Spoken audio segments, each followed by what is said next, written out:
আজকে বিজয় express train আস্তে আস্তে হঠাৎ এমন একটি জংশনে এসে থেমে গেল। এটা হচ্ছে গৌরীপুর রেলওয়ে স্টেশন। এটা স্বাভাবিক ট্রেন স্টেশন হলেও আমার কাছে এটি খুবই স্পেশাল। কারণ হচ্ছে এই উপজেলাতে এই গৌরীপুরেই আমার বাবা জব করতো, থাকতো এবং দীর্ঘদিন এখানে ছিল। তার মুখে এই গৌরীপুর স্টেশনের কথা, এর আশেপাশের কথা, স্মৃতির কথা, ভালো লাগার কথা শুনে শুনে কিন্তু বড় হয়েছে। ছোট থেকেই এই গৌরীপুরে ছিল, আমরা অনেক দূরে থাকতাম। সেই স্মৃতিটুকু সবসময় আমাদের বলতো, ভালো লাগার কথাগুলো বলতো।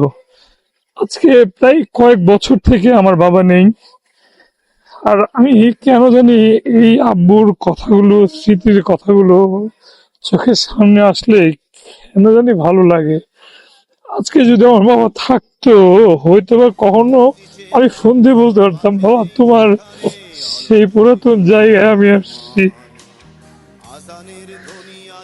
কিন্তু আমি ঠিকই সেই জিনিসটা দেখতে পাচ্ছি, কিন্তু বাবা তোমায় বলতে পারছি না। তোমায় অনেক ভালোবাসি বাবা। বাবা কতদিন কতদিন দেখি না তোমায়।